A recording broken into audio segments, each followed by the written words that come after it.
Today we have assembled here to celebrate the Sahasrara Day, which was opened in 1970 on this date. I find this beautiful canopy is like our Sahasrara. And so very apt to have this beautiful arrangement for Sahasrara Day.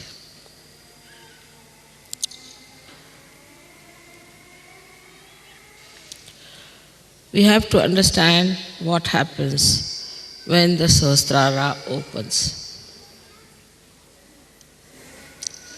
When the Kundalini passes through the 5 centers, it enters into the area which we call as limbic area. This area is all surrounded by 1,000 nerves. And when these nerves get enlightened, they look like flames of Vibji or colors, 7 colors, and very mildly, beautifully shining, emitting peace. But when the Kundalini starts emitting its vibration on the sides,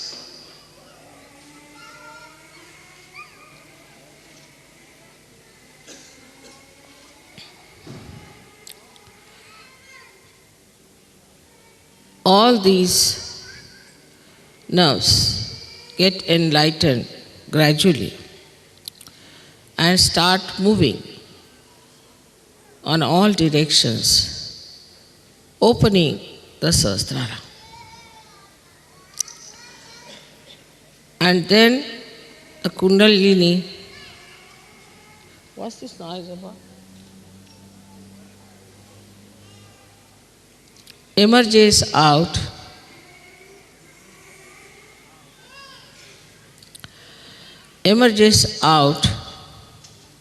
through the fontanelle bone area, which we call as Brahma Randhra. Randhra means the whole, and the Brahma is the all-pervading power of God's love. So it enters into the subtle energy, which is all-pervading, which we do not feel normally. But then the Chaitanya, the vibrations, which are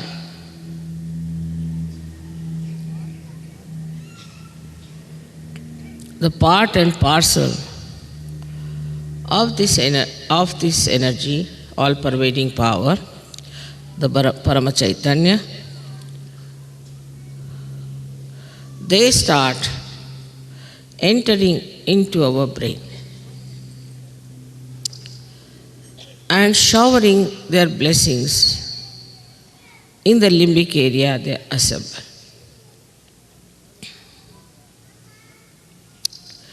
Now the limbic area is connected to all the area of the brain and also to the nerves. So it starts flowing onto the nerves, giving you the new awareness of collective consciousness called as Samuhik Chetana. So you get a new Chetana, a new awareness, which is showered upon your limbic area. The working of these Chaitanya waves is very interesting. They are normally formed like small commas. But then they go into different forms. They make themselves into swastikas as the four-limbed symbol of innocence, or they become the Omkara, as you know how Om is written, which is the symbol of our doing, our awareness. So when they form the swastika, they try to nourish the left side. And when they form the Omkara, they nourish the right side. Left and right sympathetic nervous system, they nourish. But Sahasrara is to be kept open is rather difficult for people, because it's a vicious circle. First, these vibrations should enter into your brain through the Brahmarandhra when it is opened out, and they should nourish your nerves, by which your left and right side open out. And so more Chaitanya can flow down all these centers. But if your Sahasrara is not properly opened, this process doesn't take place. As a result of that, the chakras don't open, the Kundalini only as very few strands is kept in the spinal cord, and the new strands cannot rise because your chakras are not open.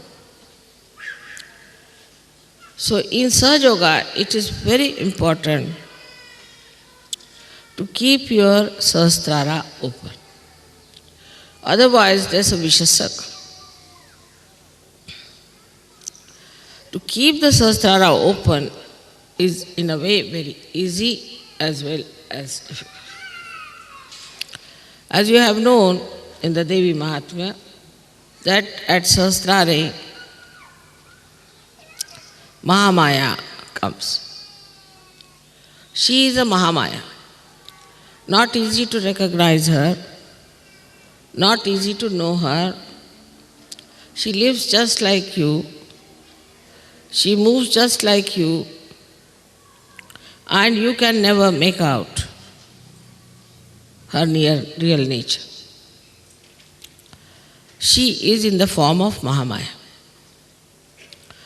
So at the Sahasrara, to recognize the Mahamaya is another vicious circle.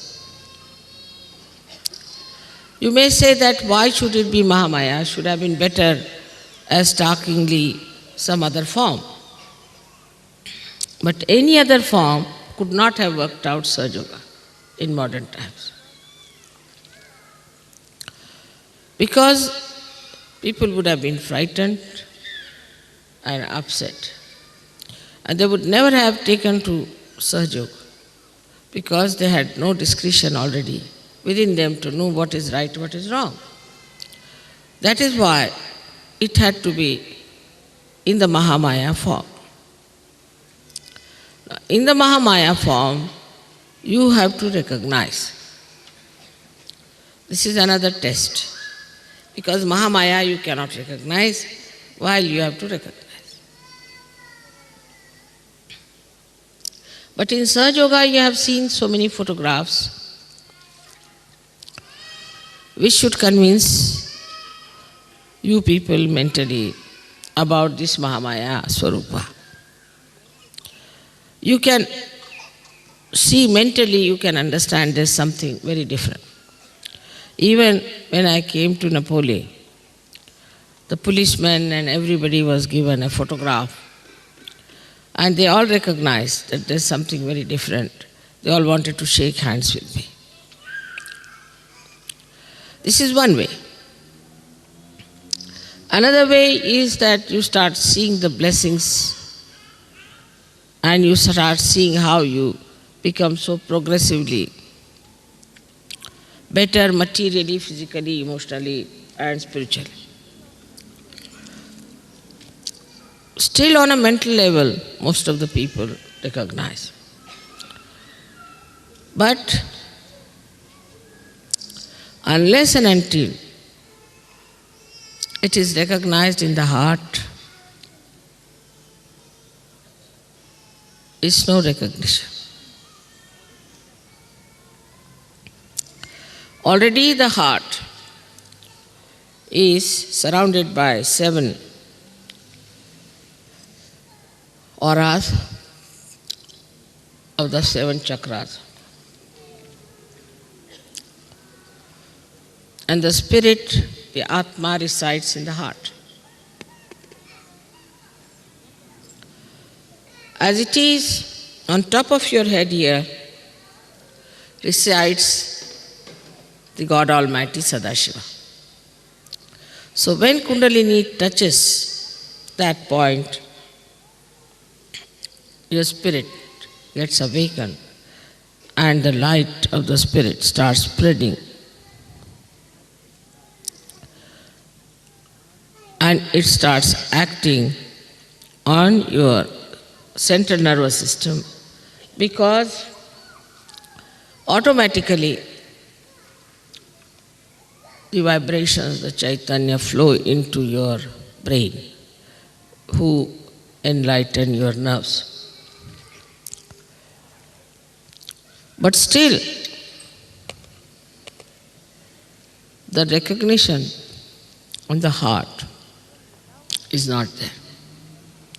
Even without that, you start feeling the cool breeze, you can raise the Kundalini of others, you can cure people, you can do many things. But still, it is not yet felt in the heart so much. That's why we have music, art.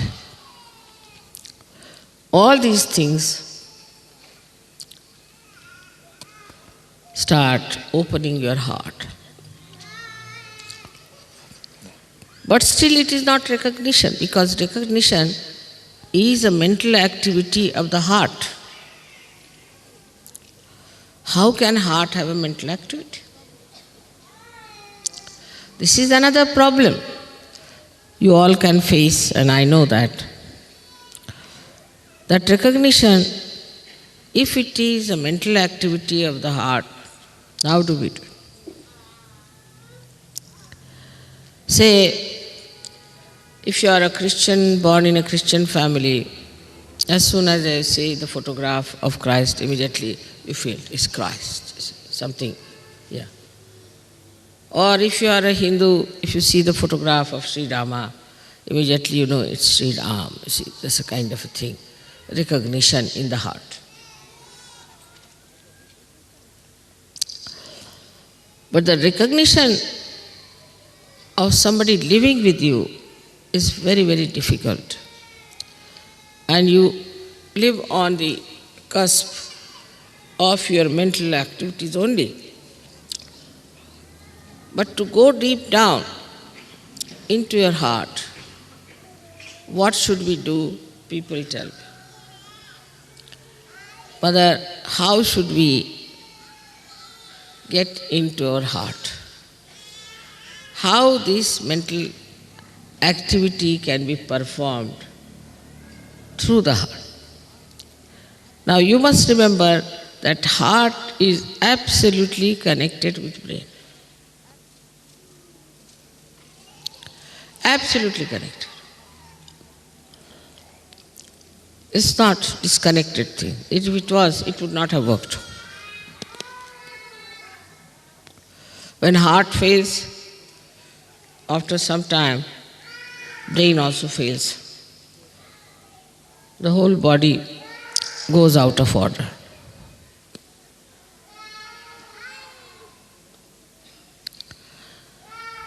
If the child is crying, please take out the child.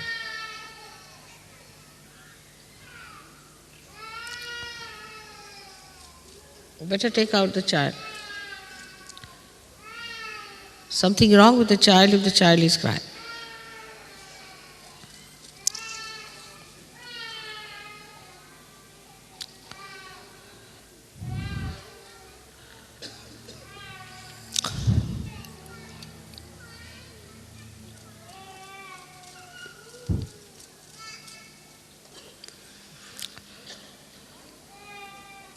So this mental activity of the heart is to be understood this way, that as soon as you see the danger, without even thinking, in a reflex way, your heart starts pumping more blood and you get palpitation.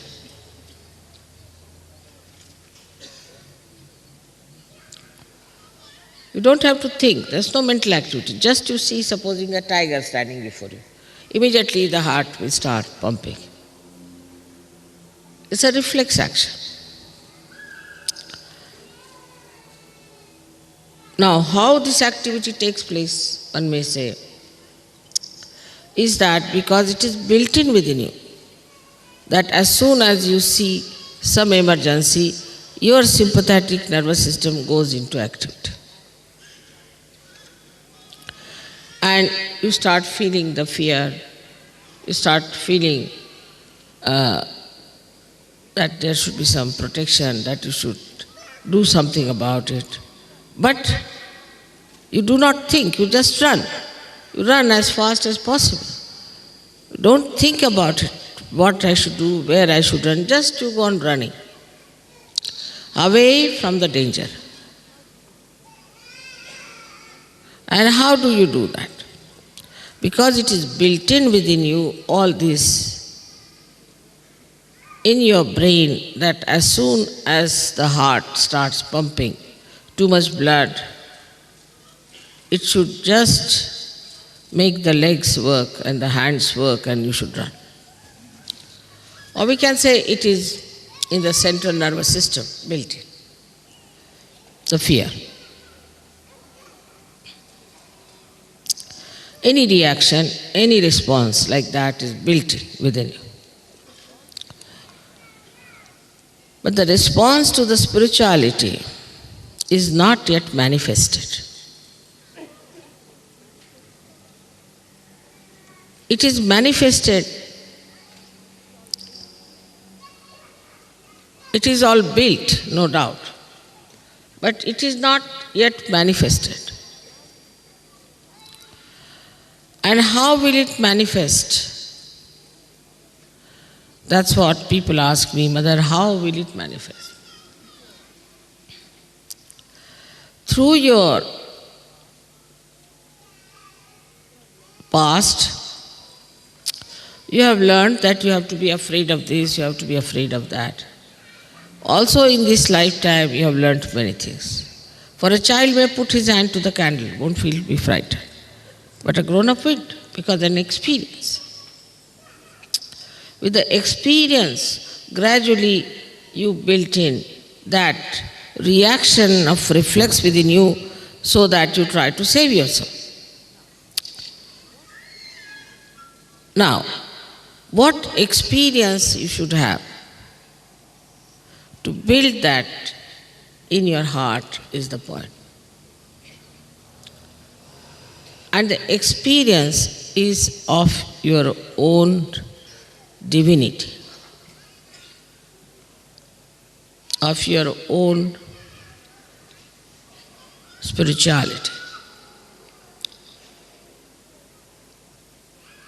Once you start developing that experience, then you know that you are a divine person. Unless and until you are aware fully that you are a divine person, howsoever faith you may have in me, the recognition is not complete, because who is recognizing me is a blind person. If a blind person is recognizing me, it won't have that response of the heart. So first you have to recognize yourself to be a divine person, to have faith in yourself.